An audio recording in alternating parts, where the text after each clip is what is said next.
No, George III, not King Charles III. This is a correction video because when I told you my spooky story last week, I said that it was King Charles III that was looking out the window underneath the Windsor Library and scaring everyone to death because he was a ghost.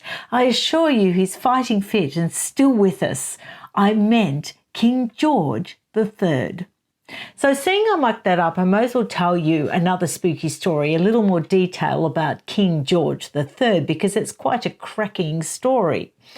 So, like I said, just below the Windsor Library, where Queen Elizabeth I is roaming around in her black dress. Actually, quite a few people said, I can't imagine her in a black dress.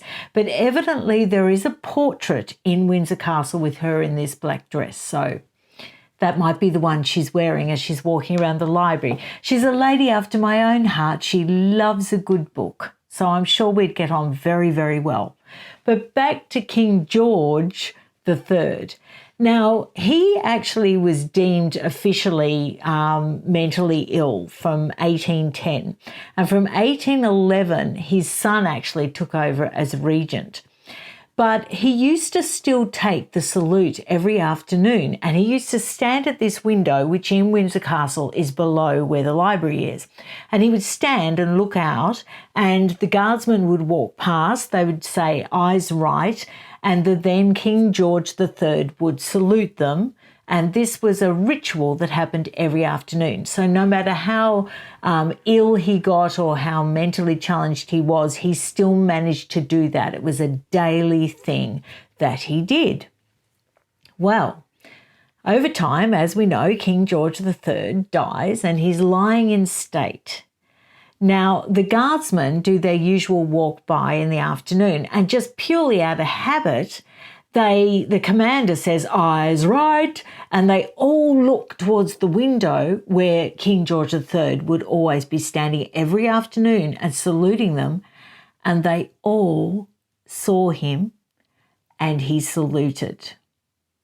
Now, he was lying in state in his coffin. And that story was verified by every single guardsman that was on duty that afternoon. And I'll tell you one other little spooky royal one. It's about the long walk in Windsor Park. And there was actually a young guardsman who was 18. And this is back in the 1920s. I think it was 1927, but don't quote me. And he was on patrol and he was rather melancholy. No one really knows why, but he ended up committing suicide. He shot himself in the head.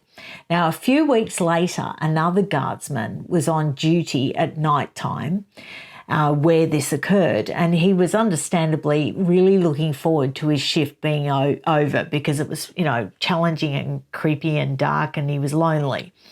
Anyway, he heard footsteps and he was so relieved because it was near the end of his shift, and he thought, great, here's my relief. And he turned around to welcome whoever it was, and it was the friend of his that had committed suicide. And then he heard more footsteps, and the real relief guard was coming up behind him. And as he got to him, his friend, or the ghost of his friend, just disappeared. Now, he went back to barracks and he said what he'd seen, and it turned out that many that had been on duty, on guard, on the long walk in Windsor Park had actually seen the same thing. So that's another little royal ghostly tale. Now, I'm not going to tell you any creepy stories from my repertoire because I don't have any more. That was the only scary story that I actually had. But the royal ones are fun, and I guess they're sort of far removed enough from us that we can sort of be entertained by them and enjoy them in just sort of a gentle, spooky, royal, refined way.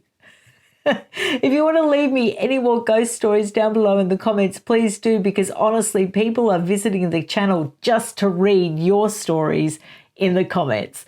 And I'll see you again very soon. Bye.